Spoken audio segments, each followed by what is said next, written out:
Assalamualaikum dan selamat sejahtera kepada semua penonton. Terima kasih kerana masih bersama dengan saya Yasmin Hani dalam Sembang-Sembang ASMB 2023 di mana kita akan membincangkan pelbagai isu menarik berkaitan pelaburan dan perancangan kewangan. Amanah Saham Bumi Putra ASB merupakan unit amanah harga tetap yang kini mempunyai lebih 10 juta pelabur. Sejak awal ditubuhkan, ASB telah menjadi antara destinasi pilihan pelabur kerana keupayaan memberi dividen yang kompetitif dan mempunyai risiko pelaburan yang rendah. Bagaimanapun, sejak beberapa tahun lalu, keupayaan ASB memberikan dividen menjadi perhatian kerana ia didakwa rendah dan merugikan. Untuk mendapatkan penjelasan lanjut mengenai dakwaan ini, kita akan bersama panel jemputan Profesor Madya Dr. Ahmad Razman bin Abdul Latif, pengarah program MBA Putra Business School PBS untuk membincangkan topik ini iaitu ASB dividen rendah betul ke rugi? Macam mana ni? Baiklah, sekarang ini Prof, saya ada fakta untuk dibacakan sekarang ni. Izinkan saya dahulu ya. ASB tahun lalu mengumumkan dividen sebanyak 4.60 sen seunit terdiri daripada dividen 3.35 sen dan juga bonus 1.25 sen seunit. Selain itu, bonus tambahan sebanyak 0.5 sen seunit untuk 30,000 unit pertama pelabur turut diberikan. Ini membabitkan jumlah keseluruhan pengagihan pendapatan sebanyak 8.9 bilion ringgit yang akan memanfaatkan 10.6 juta pemegang unit. Banyak nombor tu, ingat tak mana satu saya sebut? Baiklah, ramai berpendapat jumlah yang diberikan ini rendah dan merasa rugi sebab melabur dalam ASB. Betul tak pendapat ni, Prof? Macam mana? Baiklah Hani, kalau kita lihat angka-angka tersebut, biasanya kalau orang kata rugi ni nombor tu negatif. Tetapi kalau kita lihat nomornya positif. Dan ada yang kata positif tetapi rendah. Jadi kalau kita nak tengok situasi sebenarnya, pertama kali saya boleh katakan tak rugi. Okey, tak rugi. Dan kalau kita lihat pula prestasi pengumuman dividen, memang dikata sejak kebelakangan ini agak rendah. Tetapi kita kena tengok situasi yang berlaku 2-3 tahun lepas kita dilanda, satu dunia lah sebenarnya dilanda pandemik COVID-19. Yeah. Semua mengalami kemerosotan, kemelesetan ekonomi. Malahan indeks KLSCI pun di Bursa Malaysia mencatatkan prestasi negatif. Dan kalau kita lihat hibah tabung haji, kalau kita lihat dividen oleh KWSP, semuanya rendah.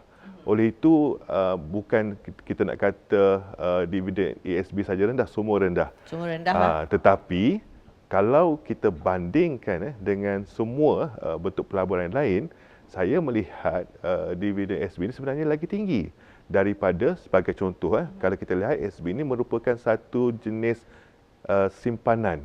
Simpanan sebab kita boleh melabur dalam ASB ini simpanan, tapi kita boleh keluar bila-bila masa. Jadi perbandingan yang sesuai, kalau kita simpan duit dalam bank, dalam akaun simpanan, sebenarnya kalau kita lihat pulangan di dalam akaun simpanan bank cuma sekitar, sebenarnya kurang daripada 1%. Ya, 0, something je kan? Ya, betul. Dan kalau kita letak dalam simpanan deposit tetap atau biasa orang panggil fixed deposit, kalau kita perasan 2-3 tahun kebelakangan ini kadar OPR agak rendah menyebabkan kadar simpanan tetap pun rendah. Mungkin sekitar 2-3% saja. Dan kalau kita lihat dividen ASB sebenarnya 5.1%. Tapi ada orang kata, tapi 5.1% tu bonus untuk mereka yang ada simpanan pertama 30,000 tu. Kalau kita rujuk kepada laporan ASB tahun lepas, 80% daripada yang menyimpan ni sebenarnya adalah mereka yang mempunyai simpanan kurang daripada RM10,000. Oleh itu, kebanyakanlah majoriti yang melabur ni adalah mereka yang mendapat 5.1% yang sebenarnya tinggilah saya kata berbanding dengan semua jenis pelaburan. Berbandingkan dengan yang lain-lain sebab kesemuanya tak ada yang terkecuali, semuanya terjejas. Betul. Jadi maknanya kita tak rugi, cumanya dia kurang sikit tetapi masih lagi menguntungkan. Betul. Betul. Okey, jadi mengapa agaknya kadar dividen ASB ni perlu dibandingkan dengan akaun simpanan dan juga deposit tetap bank? Ya, betul, sebab seperti saya sebut tadilah, kerana kalau kita cakap pasal caruman di Credit Suisse sebagai contoh, kita boleh carum tapi kita tak boleh keluarkan. Ataupun kalau kita sebut tentang bentuk pelaburan lain yang memerlukan kita memohon untuk dikeluarkan simpanan tersebut. Tetapi kalau kita lihat dalam ASB ini, kita boleh masukkan duit tu, depositkan duit tersebut dan bila-bila kita boleh keluarkan. Jadi dia bentuk macam simpanan biasalah. Macam hari raya baru-baru ni tiba-tiba orang nak minta duit raya, tiba-tiba kena keluar duit. Ya, fungsi dia sama betul. sebenarnya, nampak dekat kan. Yelah sebab kita nak melabur, kenapa nak kena keluarkan selalu kalau Betul. boleh, tapi fungsinya tetap ada. Ya, kalau boleh kita simpanlah cukup 1 tahun untuk dapatkan dividen tu. Baik, sekarang ni bila ASB umum dividen dia agak rendah daripada pakar-pakar media sosial ni, dia orang menyarankan supaya kita ni keluarkan pelaburan kita daripada ASB dan melabur terus ke emas ataupun membeli insurans. Ya, malahan ada yang mengambil kesempatan mempromosi skim cepat kaya. Adakah langkah mengalih pelaburan daripada ASB ini satu langkah yang bijak ataupun tidak? Dia bergantung kepada individu. Pertama kita kena tanya selera risiko. Adakah kita suka ambil risiko ataupun sebenarnya kita mahukan pulangan yang stabil, tetap untuk jangka masa panjang. Dan kalau kita lihat juga pengetahuan kewangan itu amat penting. Sekarang ni banyak bentuk jenis scam, pelaburan yang tak masuk akal. Bila nampak setiap bulan dapat 10%, kita tergesa-gesa nak mengeluarkan duit itu. Jadi kalau kita rasa kita belum lagi tahulah selok-belok untuk melabur ni, seeloknya simpan dalam ASB sebab dah terjamin dia modalnya dilindungi. Kalau kita ada duit banyak nak melabur di emas, saham dan sebagainya, tak ada masalah sebab kita tahu bagaimana nak mengendalikannya. Tapi kalau boleh, kalau kita tak ada masa nak mengendalikannya, baik kita simpan dalam ASB saja. Ada juga sebenarnya pelabur yang dah lama dalam ASB ni, dia nak cuba benda yang baru. Itu yang dia macam terpanggil, ternampak. Apa orang kata platform-platform yang lain. Betul tak? Okey, jadi Prof, dalam persekitaran pasaran saham dan juga ekonomi yang tidak menentu sekarang ini, bolehkah percaya jika ada mana-mana pengurus dana ataupun skim pelaburan yang menjanjikan pulangan tinggi, contohnya 10 sehingga 15%? Tinggi tu. Boleh ke percaya?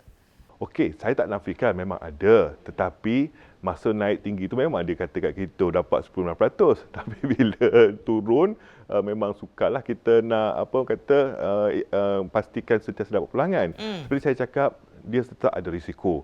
Okey, high risk, high reward and it could be high losses.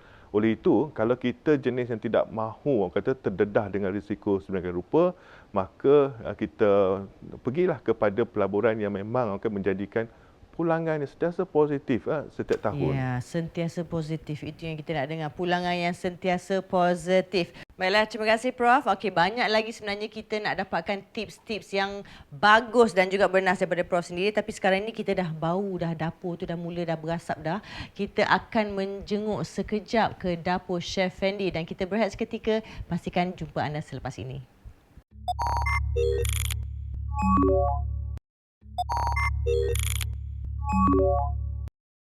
Ya, terima kasih Yasmin Hani. Memang kenalah dengan bajet saya juga untuk kali ini. Sebab apa, yang suka melabur macam saya waktu muda macam ni, RM15 kita dah melabur, ada dividen, boleh makan ikan. Ada dividen lebih sikit, boleh makan ikan. Kenalah kan. Sebab apa, macam saya dulu cakap, kena ada pelaburan juga. Nak pula kita melabur dalam ASB. Itu yang paling penting. Ya. Dan menu kita nak buat ni dia. Nasi putih dan juga ikan 3 rasa. Bahan-bahan dia, kita dah ada ikan dah yang telah digoreng. Itu dia. Dan bahan-bahan untuk menumis kita ada bawang Holland, ada juga serai, bawang merah, cili padi, bawang putih, ada juga halia di situ. Dan untuk menambahkan manis kita guna gula sedikit, daun limau untuk menaikkan aromanya. Ni sos tiram, kita ada juga sos tomato, cili kisar. Nak rasa asam manis lagi, kita boleh tambahkan dengan nanas di situ. Dan juga tomato yang telah diiris dadu-dadu. Tambahkan sedikit, ni dia, sos ikan untuk menaikkan lagi rasanya nanti. Dan kita boleh hiaskan dengan daun bawang dan juga daun sup. Itu je bahan-bahan dia. Bukan susah mana pun, kan? Itu yang mereka kata, saya duduk kata banyak kali dah. Masak sendiri, jimat, tak payah makan kat luar. Ada duit lebih, melabur dalam ASB.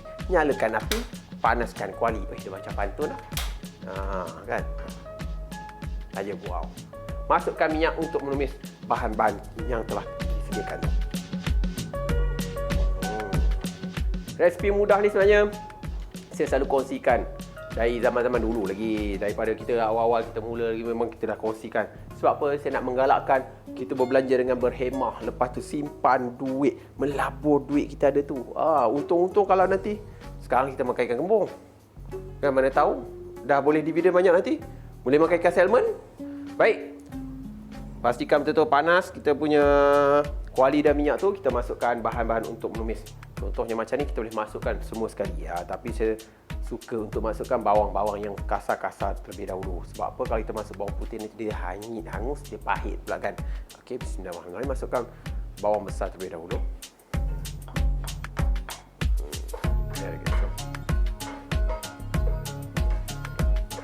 Boleh kita masukkan juga, macam saya suka masukkan halia. Halia dia akan menaikkan lagi dia punya bau dia tu, aroma dia tu.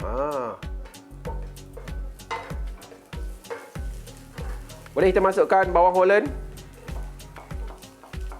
bawang putih dan juga serai. Masukkan sekali. Ini orang kata bahan asas untuk buat ikan tiga rasa. Kita tumiskan dia sekejap sampai dia betul-betul naik bau. Serai, halia, bawang Holland tu dengan bawang putih, dia ada bau yang tersendiri. Dah keluar bau dia, baru kita masukkan bahan-bahan yang lain. Cantik. 2 sudu cukup. 1, 2.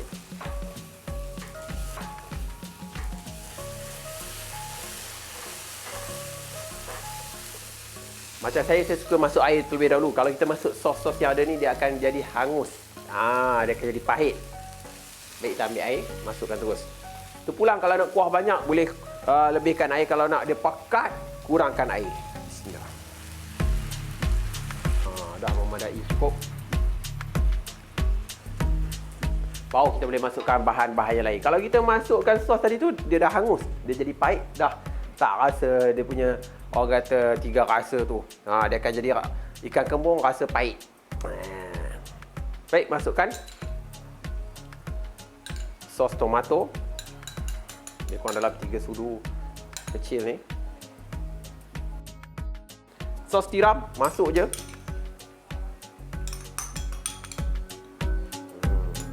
Itu dia.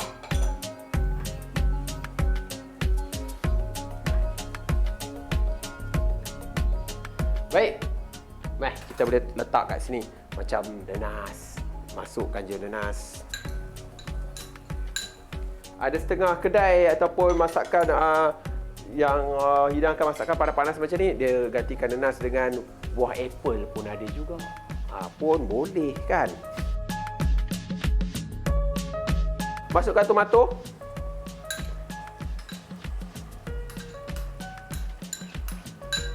Dan kita masukkan daun limau untuk menaikkan lagi bau-baunya ataupun aroma-aroma dia tu. Jangan banyak sangat. Tak banyak-banyak nanti dia kok pahit pula. Cantik. Nak menambahkan lagi rasanya. Ini makan dia. Sos ikan. Masuk je. 1 sudu besar lebih kurang. Nanti kita akan rasalah. Masin ke manis ke. Jangan lupa gula pun kena ada juga. Nak menambahkan rasa manis. Dia kata 3 rasa kan. Ni apa? 1. Dia kurang dalam 1,5 lah. Kacau dia betul sebati. Dah berasap, dah cantik dah macam tu. Ni dia, kita boleh tambahkan dengan cili api.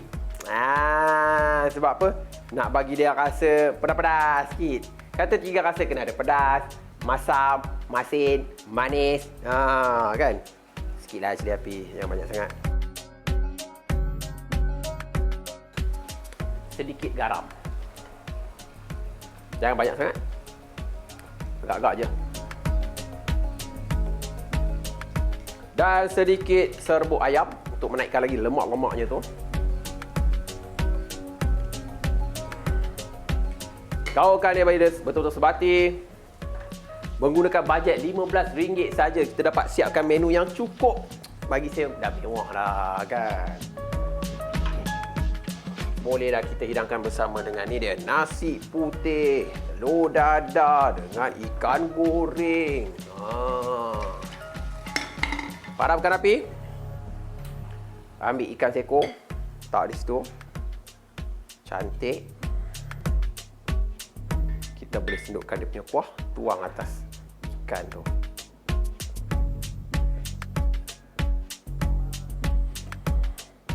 Ambil sedikit daun bawang dan juga daun sup. Boleh buang lah. Itu dia. Dah pun siap dah. Ini dia nasi putih bersama dengan ikan kembung 3 rasa. Jimat masa, jimat kos. Duit ada lebih-lebih tu, boleh pergi melabur. RM10 pun tak apa, tak ada masalah. Kita akan kembali bersama dengan Yasmin Hani selepas ini. Jom kita.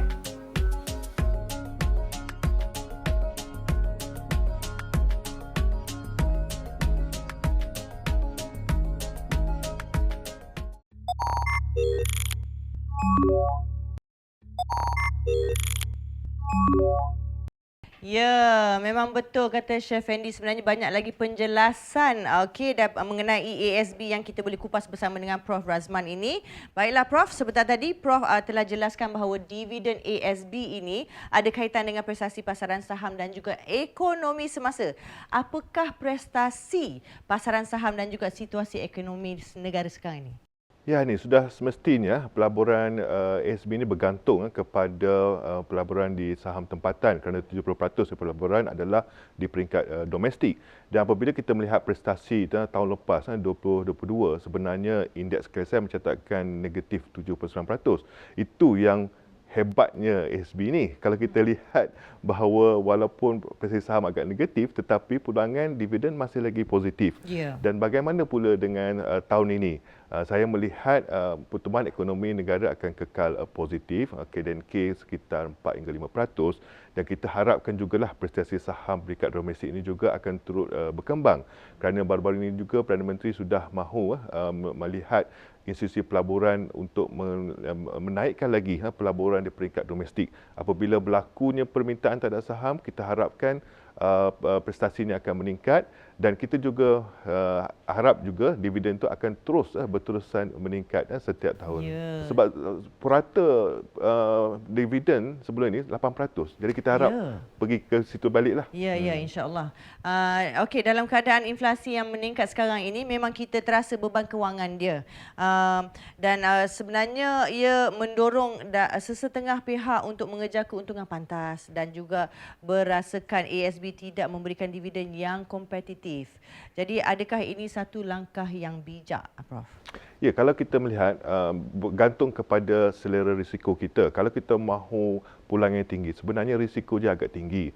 Yang tinggi ni biasanya kalau kita terus melabur secara langsung membeli saham di pasaran. Tetapi kalau kita lihat kenapa ASB mampu memberikan dividen yang tinggi ataupun tidak rugilah setiap tahun, kerana ianya diketuai oleh satu unit, ada banyak pakar analisis di dalam PNB ini sendiri yang melihat prestasi portfolio pelaburan bukan setiap bulan, maknanya sepanjang masa. Saya tahu sebab saya pernah bawa pelajar saya datang melawat bagaimana mereka melihat semua jenis portfolio pelaburan, dan mereka semua profesional. Oleh itu, kalau kita nak melabur sendiri, kita seorang je. Mungkin kita terlepas pandang pulangan yang baik. Yeah. Tetapi kalau kita serahkan kepada yang profesional, memang kita akan lihat secara jangka masa panjang, memang kita akan dapat pulangan yang orang kata memuaskan. Baik, sekarang ni kalau kata kita nak melabur dekat tempat lain, ada tak instrumen pelaburan yang lain yang boleh menyamai dengan ASB? Okey, kalau kita orang selalu bandingkan dengan bank rakyat lah. Orang kata kalau jadi ahli koperasi bank rakyat dapat pulangan dividen 15%. Tapi kalau nak banding tu sebenarnya sukar sebab bank rakyat ni di koperasi, ahli dia cuma 900,000 berbanding dengan ASB ahli dia 10 juta. Dan juga nak jadi ahli koperasi ni bukan mudah. Saya pun tak dapat jadi ahli. Itu sebabnya kalau kita lihat ASB ni siapa-siapa saja boleh melabur ataupun menyimpan di situ.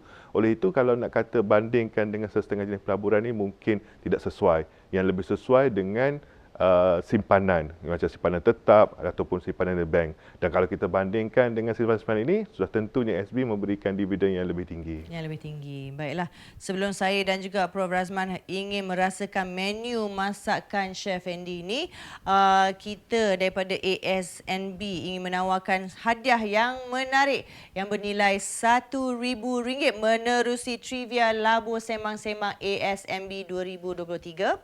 Baiklah, apa yang anda harus lakukan adalah layari www.asnb.com.my.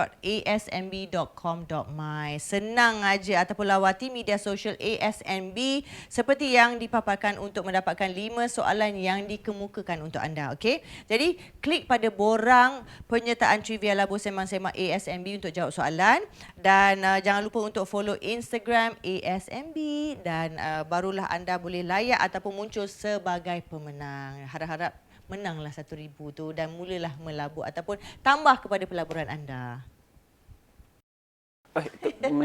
Menung pula kan. Yelah, berapa? Tadi dah masak-masak dah siap lah kita punya ikan kemur 3 rasa ni. Garing tak ni?